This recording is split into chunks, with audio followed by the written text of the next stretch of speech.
Assalamu alaikum wa rahmatullahi ta'ala wa barakatuhu.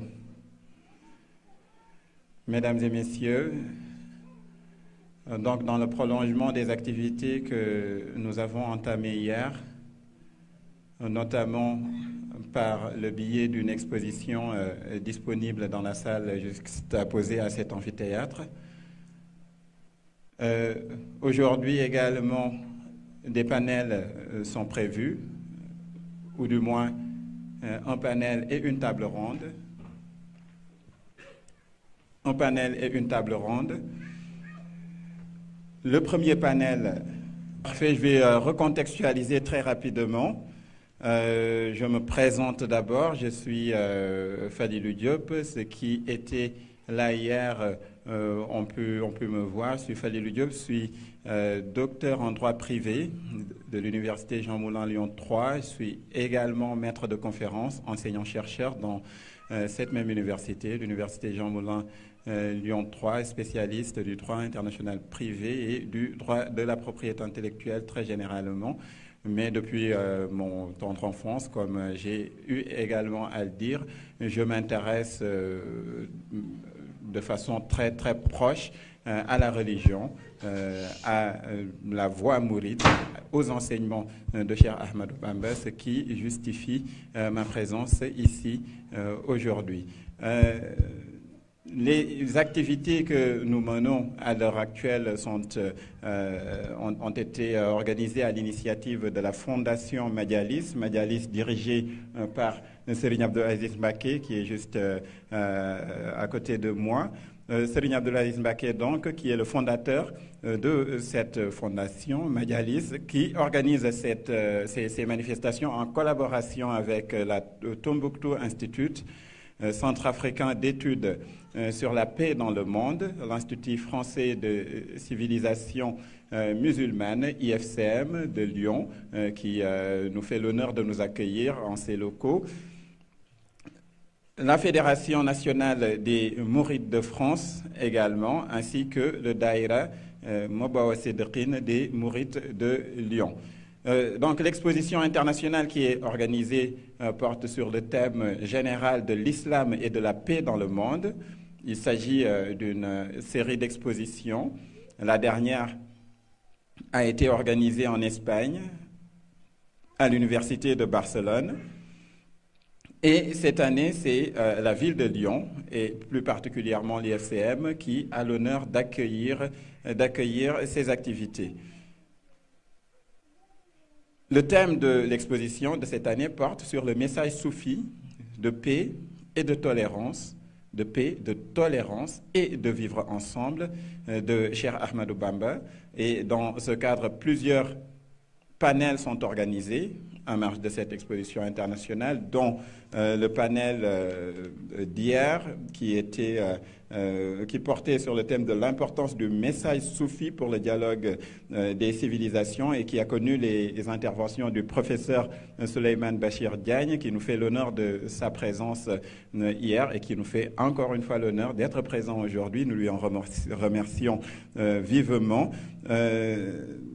Donc, le professeur Souleymane Bachir Diagne, qui avait intervenu hier avec Serigne Abdoul Aziz Mbacké, ainsi que le professeur Galaye Diagne, sur l'importance du message soufi pour le dialogue des civilisations.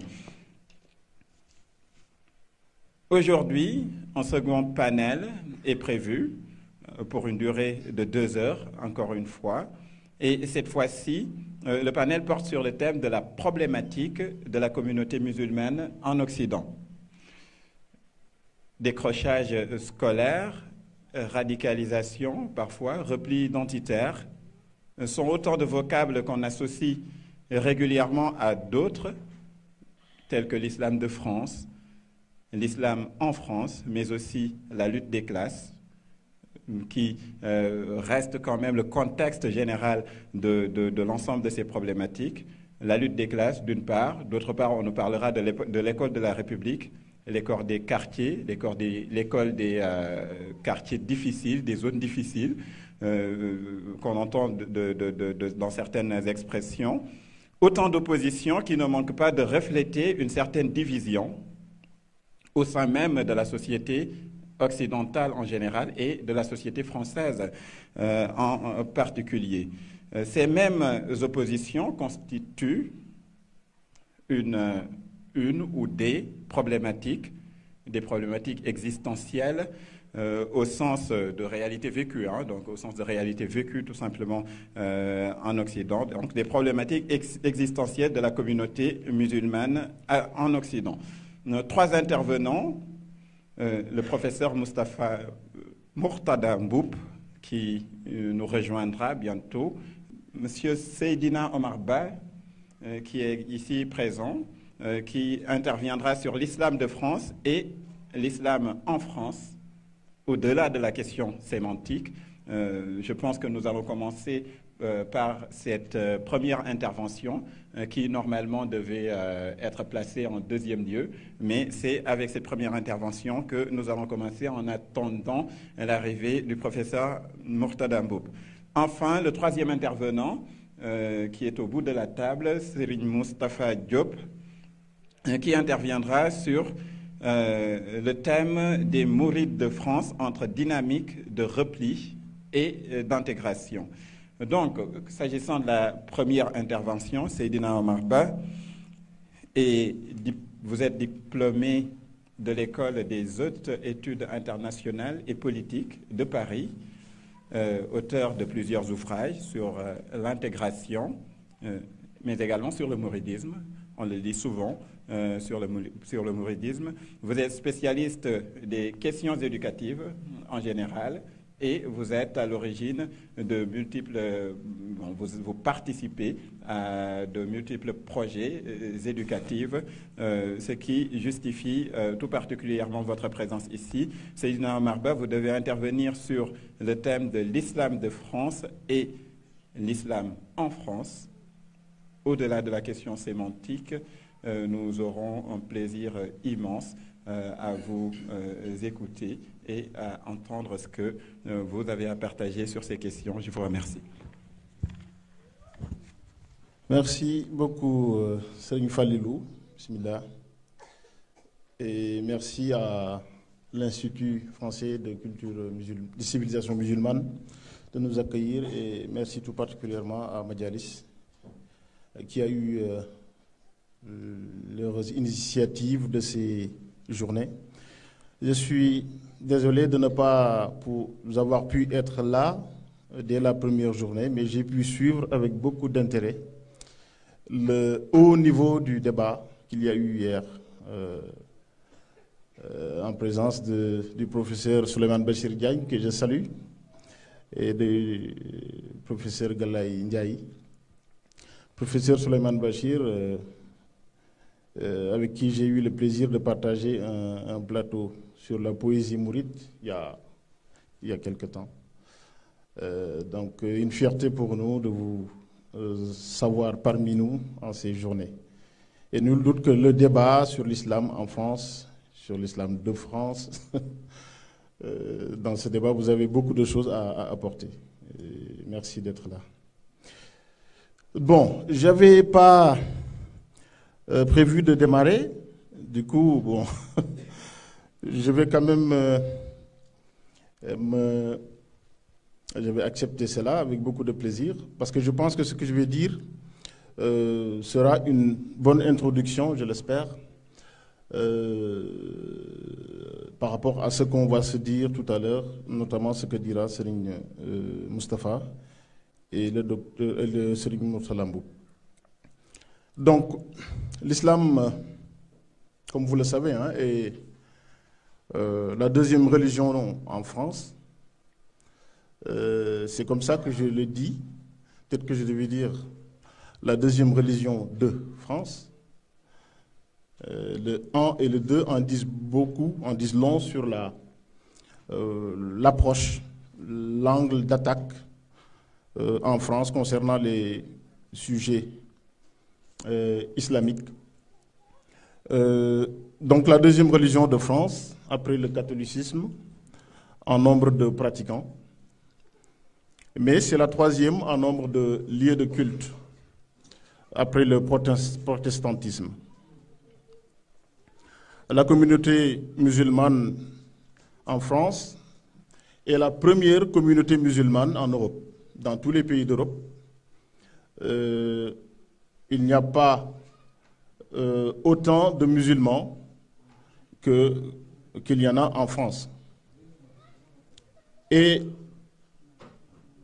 ces musulmans sont essentiellement issus de l'immigration.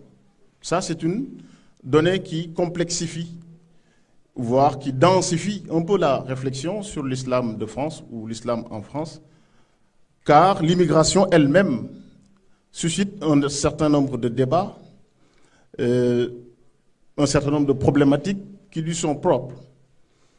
Et je disais tantôt que l'essentiel des musulmans de France sont issus de l'immigration. Soit ils sont nés là, de parents immigrés de 3e, 4e génération. Et tout ceci densifie, je ne dirais complexifier peut être un mot un peu complexe. Moi, je préfère le terme densifier. J'aime bien quand la réflexion est dense.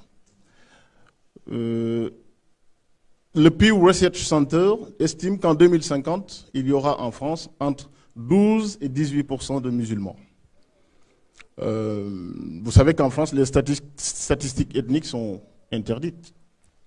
Et donc, c'est des études et des projections qui permettent de dire cela. Et présentement, nous pensons qu'il y a à peu près 8% de musulmans dans la population française.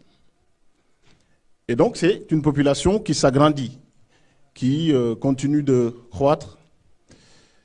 Et cette croissance, d'ailleurs, alimente beaucoup les débats, car la France estime que, en tout cas une certaine France, estime que les musulmans ne sont pas déjà suffisamment intégrés le terme, et que sera-t-il, que deviendra la France si 18% de ceux qui vivent en France sont des musulmans ou d'origine musulmane.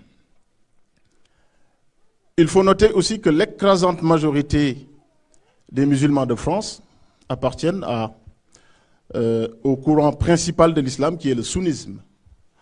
Vous savez qu'il y a plusieurs courants en islam. Et donc la plupart des musulmans de France sont des sunnites. Les autres, il y a des chiites aussi. Et donc, une fois que ce décor est campé, peut-être qu'il faut s'interroger sur la pertinence de parler d'islam de France, et en l'opposant à l'islam en France. Il faut se remémorer un peu l'histoire de ce terme-là, qui vise en fait à aider à l'émergence d'un islam républicain, autonome, aussi bien dans ses financements que dans sa démarche et dans son fonctionnement.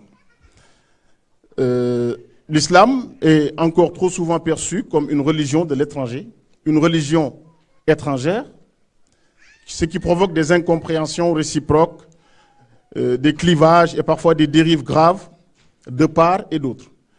D'un côté, on craint ce qu'on appelle la radicalisation. De l'autre, on craint des actes ou des propos islamophobes, ce qui dénote en tout cas un profond malentendu, si on peut le dire ainsi. Donc il a paru nécessaire de lever les ambiguïtés, d'établir la transparence et en fin de compte, d'instaurer la confiance. L'islam de France, pour ses théoriciens et ceux qui le défendent, c'est pour instaurer la confiance entre des musulmans qui peuvent être français ou pas, mais en tout cas qui vivent en France, qui ont leur famille en France, ou même s'ils n'ont pas leur famille en France, qui ont encore, en tout cas, leur vie en France. Donc instaurer la confiance entre une communauté musulmane, ça aussi on va en parler tout à l'heure, une communauté musulmane et le reste de la population française. Ou en tout cas, concilier la communauté musulmane à la République française. Au Sénat, en 2015, il y a eu une mission d'information dirigée par Corinne Ferré sur l'organisation, la place et le financement de l'islam en France et de ses lieux de culte. Dans ce rapport, je vous lis un passage qui me paraît très important.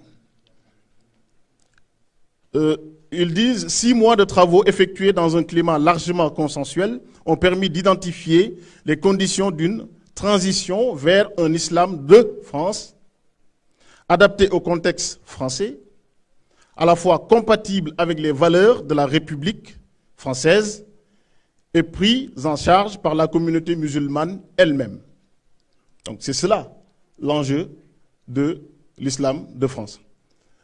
Un islam conforme, ou en tout cas compatible avec les valeurs de la République. Les valeurs, on va y arriver, car entre les lois de la République et les valeurs de la République, il y a parfois une confusion qui me semble être un des problèmes qui complexifie, qui rend difficile le débat sur l'islam en France, ou l'islam de France. Dans son ouvrage « Les Arabes, l'islam et nous », Jean Berck écrit, pour parler de l'islam de France, qu'il se crée en France non pas un islam français, mais un islam de France, disons pour simplifier, un islam gallican. C'est-à-dire un islam qui soit au fait des préoccupations d'une société moderne, qui résolve les problèmes qu'il n'a jamais eu à résoudre dans ses sociétés d'origine. Elle termine en disant, figurez-vous le retentissement qu'aurait cet islam de progrès sur le reste de la zone islamique. Assez jacobin, Jacques Berck. Mais ce qui est important là, c'est quand il dit un islam qui résolve les problèmes qu'il n'a jamais eu à résoudre dans ses sociétés d'origine. Et donc ça, c'est fondamentalement le cœur du sujet, si on peut s'exprimer ainsi, car Berck estime que l'islam, en tout cas les musulmans, la communauté musulmane, est confrontée en France à des réalités, à des défis qu'il n'a jamais eu à relever par le passé.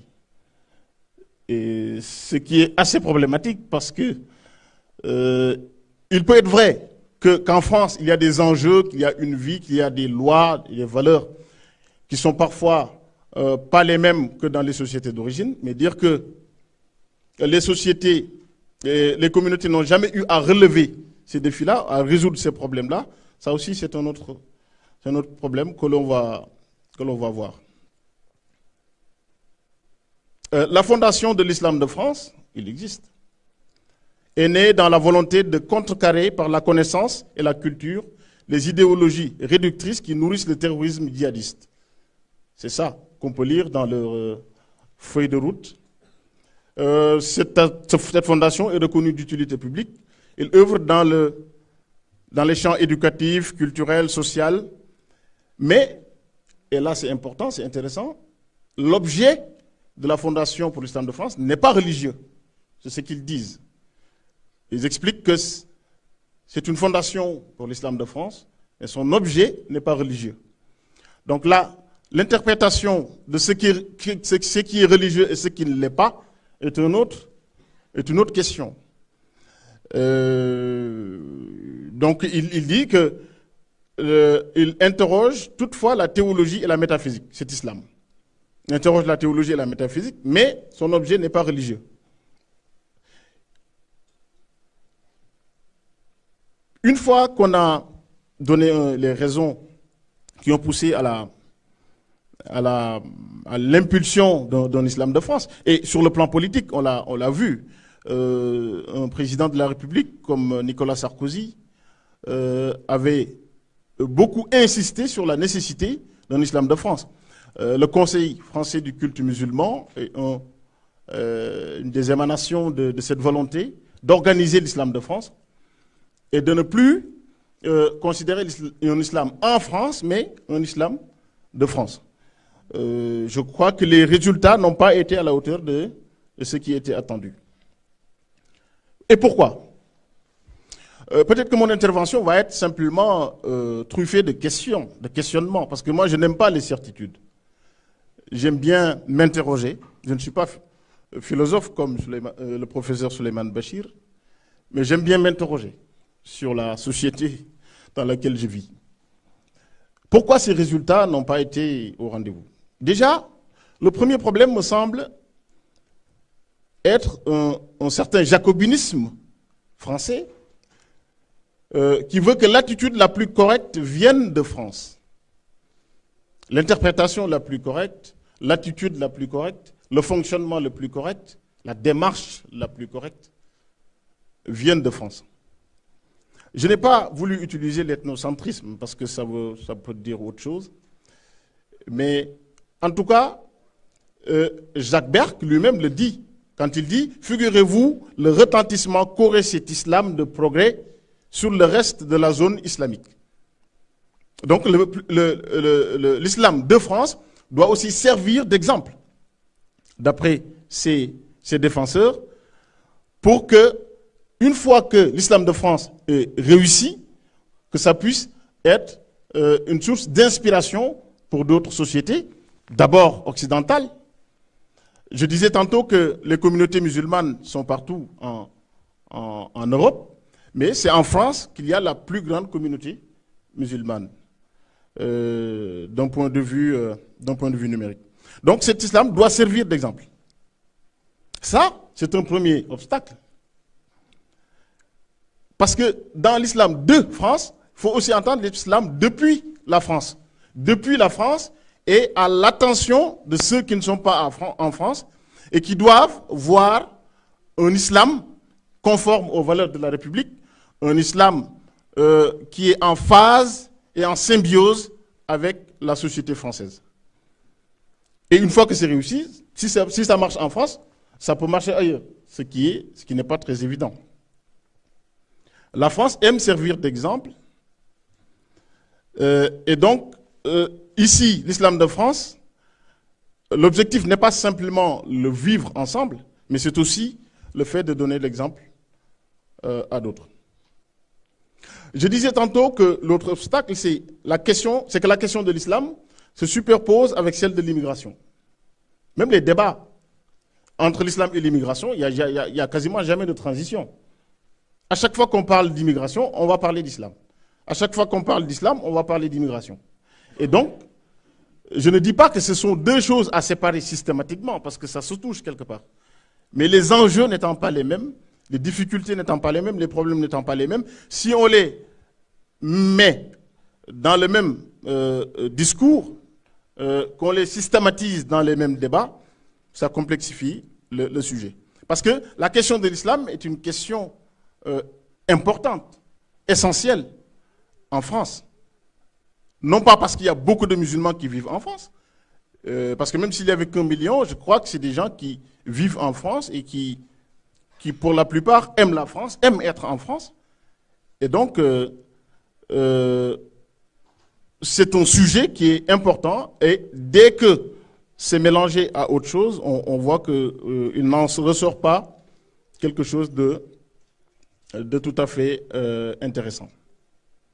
L'autre obstacle, c'est que les musulmans, beaucoup considèrent qu'il n'y a pas lieu de mettre en place un islam de France, un islam français, puisque l'islam est un ensemble de préceptes transcendants.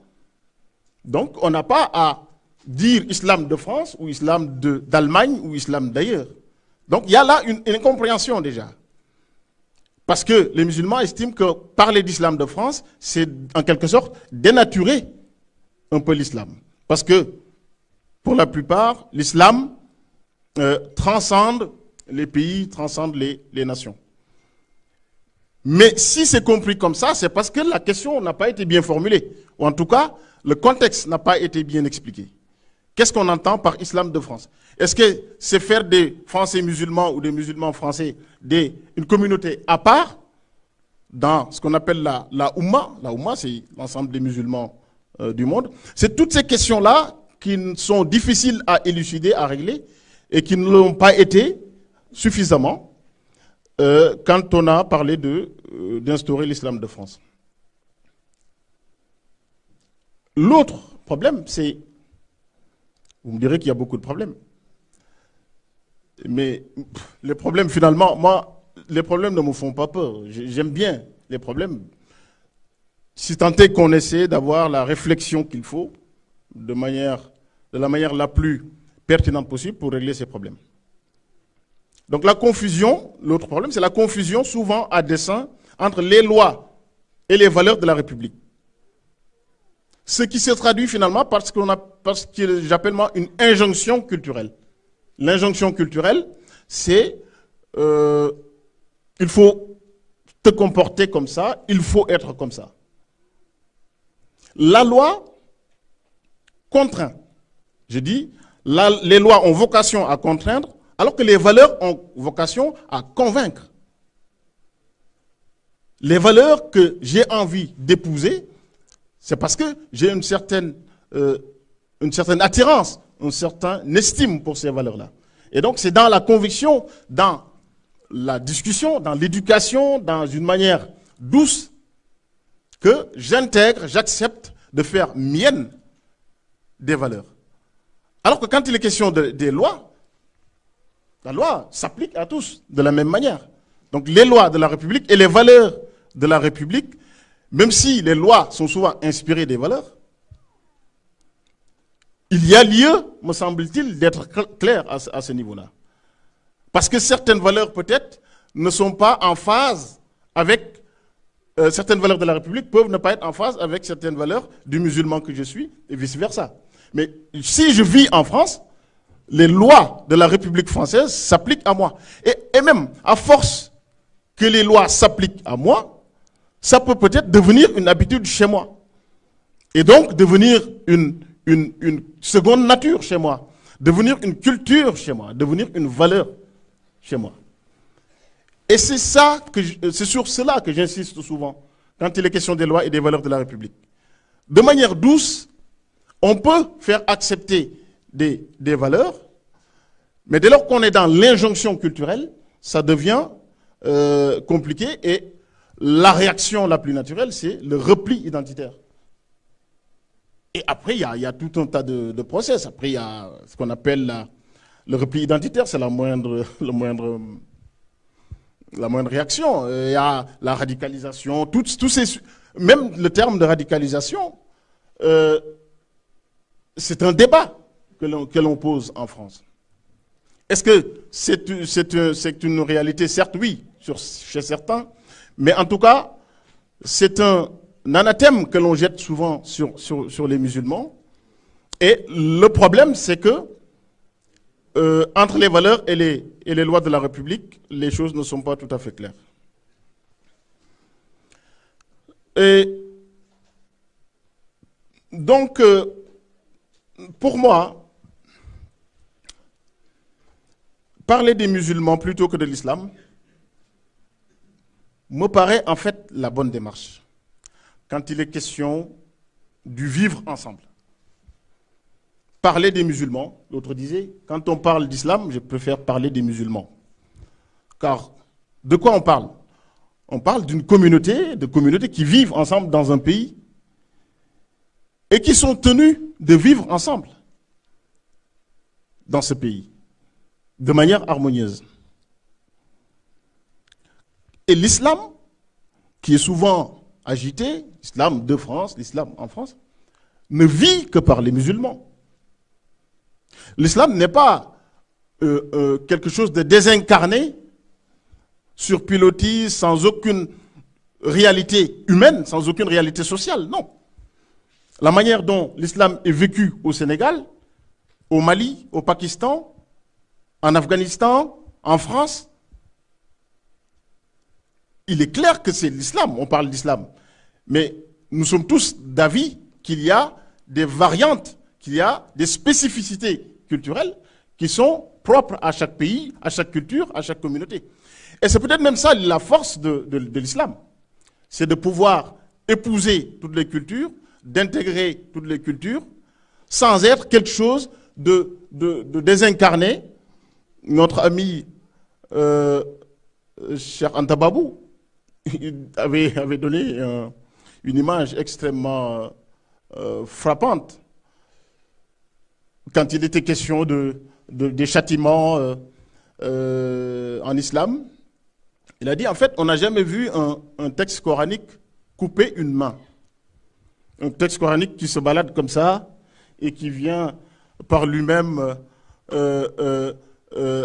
agir, exécuter une sentence. Non. Donc c'est par les êtres humains, par les communautés, que l'islam s'exprime, que l'islam se transmet, que l'islam se vit. Et donc peut-être que l'islam de France ou l'islam en France, l'approche qu'il faudrait, c'est peut-être de parler des musulmans qui sont ici en France.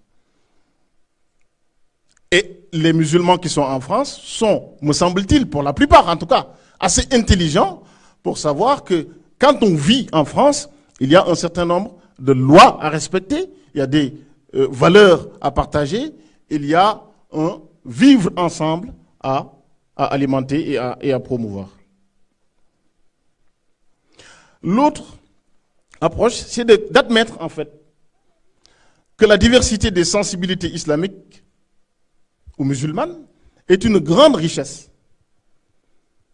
Déjà, parler d'islam de France, c'est considérer que l'islam est un organe monolithique, comme ça, que l'on peut amener d'un pays à l'autre, d'une communauté à l'autre. Alors qu'au sein de l'islam même, il y a des sensibilités différentes, des courants différents, des manières différentes et spécifiques de vivre la religion musulmane. Et c'est une grande richesse, ça.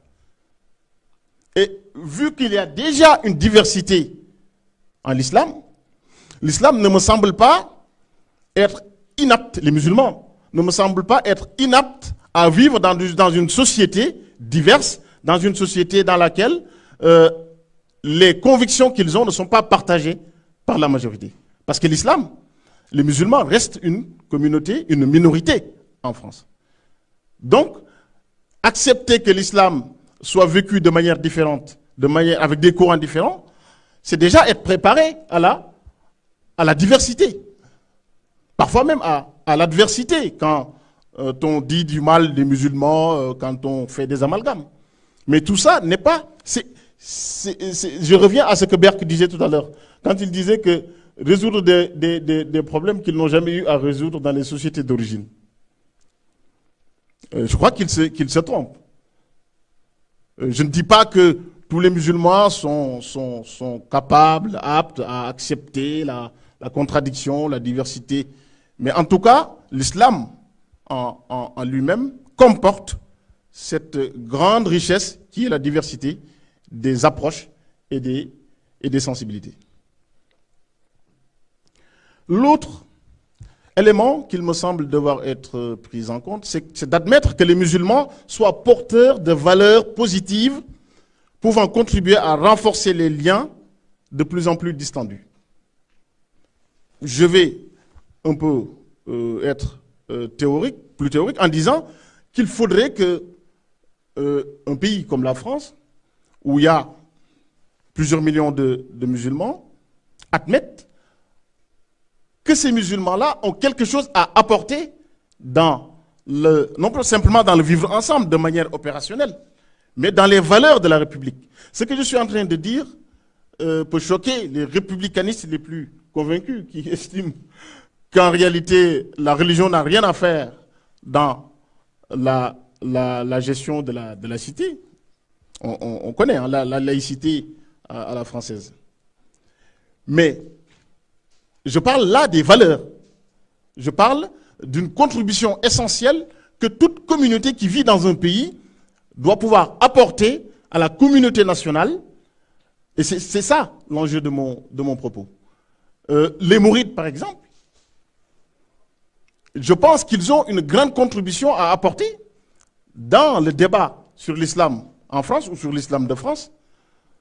Les tijanes, toutes les communautés finalement, qu'on n'entend pas souvent dans le débat sur l'islam, ont des choses à apporter. Et c'est des valeurs positives, c'est des contributions essentielles pour empêcher de tourner en rond. Parce que je disais tout à l'heure à Serigne Aziz que les débats sur l'islam de France, ou en France, j'ai l'impression qu'on dit la même chose depuis 20 ans. Bon, je suis un peu jeune. Mais peut-être que quelqu'un d'autre dira depuis 30 ans, à peu près, on entend un peu les mêmes choses. Et on peut s'ennuyer parfois. On peut s'ennuyer parfois. Et pourtant, tous ceux qui parlent, à part quelques rares exceptions, qui sont dans vraiment quelque chose dans le rejet, dans la stigmatisation, je crois que quand même, en France, on a envie de vivre en paix et en synergie, en harmonie dans ces pays-là. Et donc, il me semble que admettre déjà que les valeurs portées par les musulmans puissent apporter quelque chose à la France, c'est aussi relancer le débat, c'est le rendre plus intéressant. Parce que débat, il y en aura toujours. Sur l'islam, sur beaucoup de sujets qui nous préoccupent. Mais dès lors que le débat devient sclérosé, c'est parce qu'il y a peut-être des voix qui ne sont pas entendues, ou des voix qui ne se font pas assez entendre. Parce que moi, je fais partie de la communauté mouride. Mais je suis bien placé pour dire que nous avons été pendant longtemps extrêmement fermés sur nous-mêmes, extrêmement satisfaits de ce que nous sommes, de ce que nous faisons en France, à tel point qu'on nous a parfois regardés comme des gens un peu bizarres, qui s'habillent de manière un peu exotique, avec des robes, comme il dit, qui sont vraiment convaincus de ce qu'ils font, qui se réunissent, qui boivent du café tout bas, qui crient, voilà.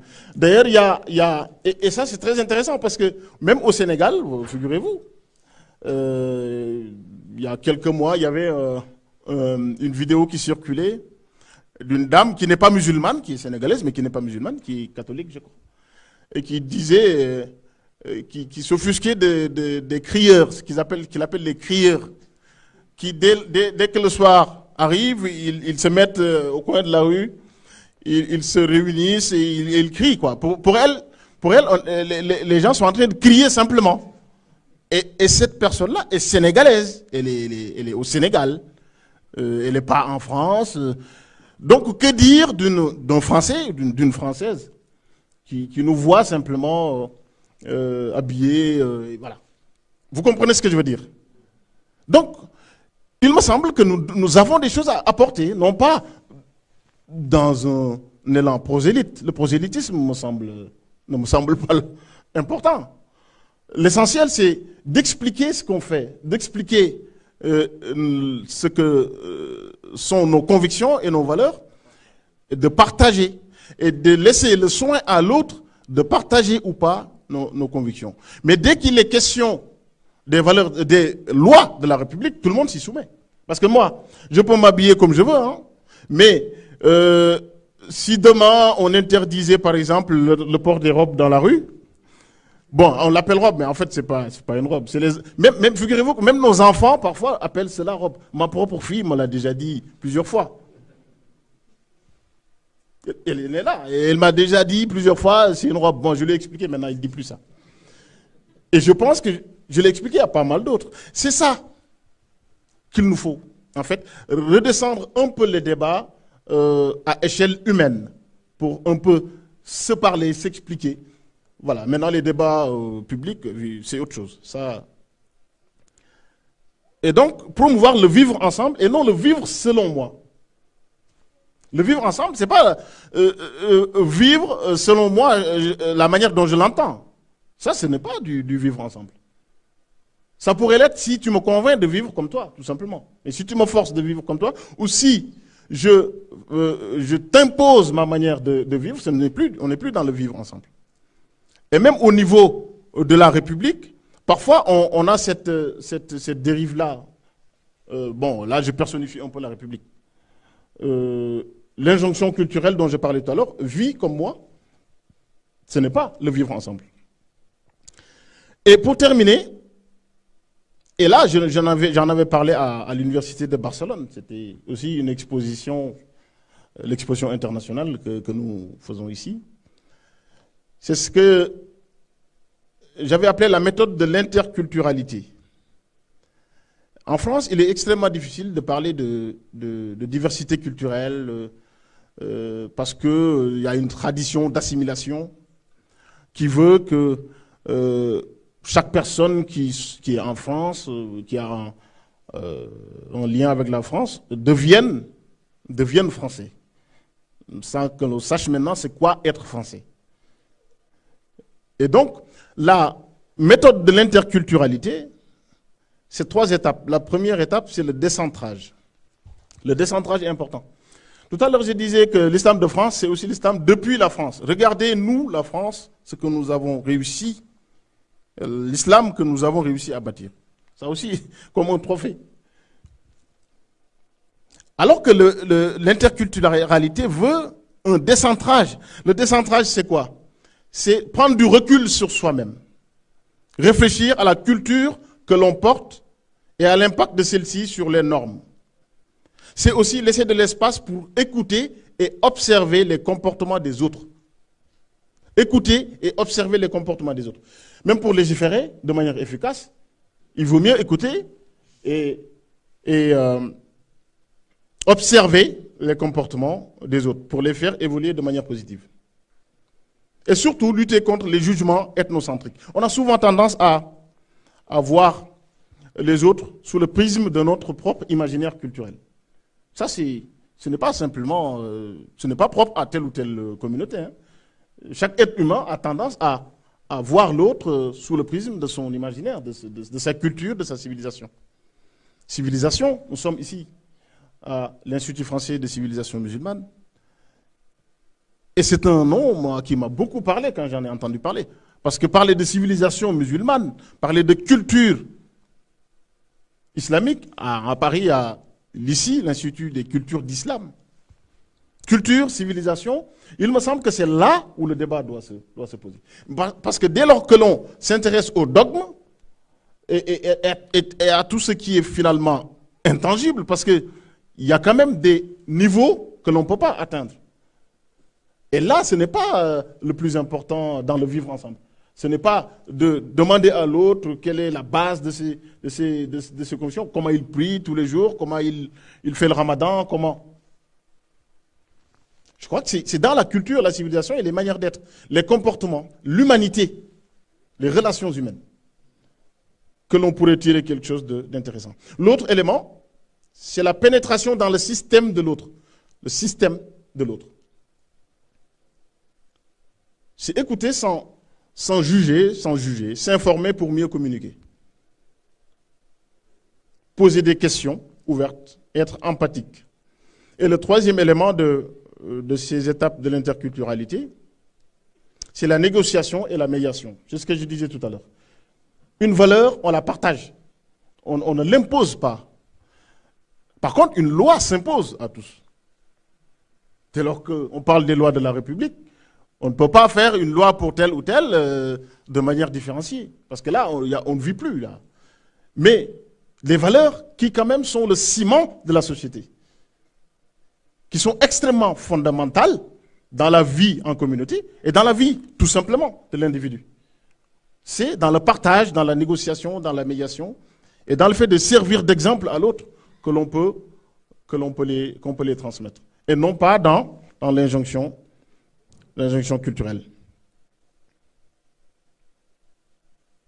Voilà, donc je terminerai par dire que la capacité, la compétence culturelle, la capacité de voir les autres dans la perspective d'une autre personne constitue un des principaux facteurs qui favorisent une communication efficace entre personnes d'origine différentes. C'est comprendre les valeurs sous-jacentes, les convictions et les attitudes des personnes avec lesquelles nous interagissons. L'interaction me semble un maître mot, l'interaction. C'est d'ailleurs souvent, on ne se rend pas compte, mais c'est d'ailleurs souvent dans l'interaction que l'on partage mieux, de manière douce et de manière extrêmement simple, ce que l'on ressent, qui nous est cher et qu'on n'a pas souvent envie de... qu'on a difficilement la possibilité d'exprimer, dans les interactions, sans nous en rendre compte, les interactions que nous avons avec les autres, nos voisins et autres, nos voisins nous observent, nous voient, les gens sont capables parfois de faire un portrait de nous.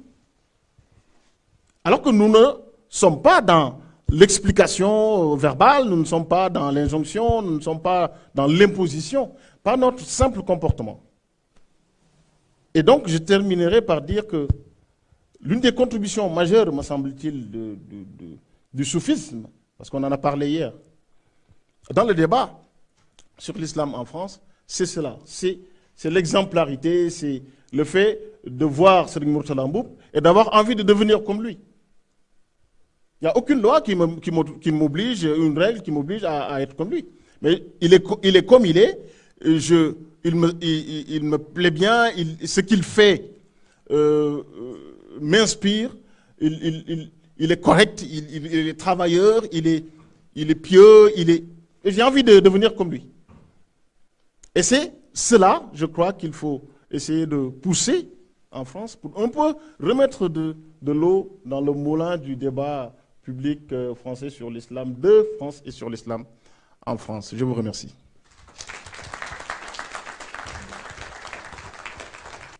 Je vous remercie, Seigneur Omar, de cet exposé riche et... Je vous remercie de cet exposé extrêmement riche et particulièrement documenté sur le thème de la pertinence même de cette différence sémantique entre l'islam de France et l'islam en France, l'islam reçu en France, l'islam créé depuis la France. L'islam s'adapte-t-elle, la religion musulmane s'adapte-t-elle à la France? Doit-elle s'adapter? Peut-elle s'adapter? Ou la France est-elle en mesure d'accueillir la religion musulmane? C'est autant de questions auxquelles vous avez réfléchi, sans nécessairement donner de réponse d'ailleurs, puisque ce sont des questions qui, je l'avoue, sont assez difficiles à traiter. Une seule remarque, plusieurs remarques, mais la principale partira tout simplement du dernier point sur lequel vous avez intervenu, à savoir l'interaction qui en quelque sorte rejoint le thème que nous avons traité hier, qui était relatif au dialogue, la possibilité, la capacité d'interagir, la capacité de dialoguer, la capacité d'écouter l'autre, de savoir ce qu'il peut offrir, ce qu'il a d'abord, de comprendre ce qu'il possède et de savoir comment on peut l'accueillir. Je pense que c'est une question à laquelle aussi bien les musulmans en France, les musulmans de France, que la France doivent tout simplement, c'est une question sur laquelle aussi bien les musulmans que la France, doivent se pencher. On va poursuivre directement avec Serigne Mourtala Mboup. Vous devez intervenir sur le sujet des enjeux du décrochage scolaire dans l'intégration des familles issues de l'immigration et la question centrale, le rôle d'avant-garde pour les communautés religieuses. Sans tarder, je vais vous passer la parole.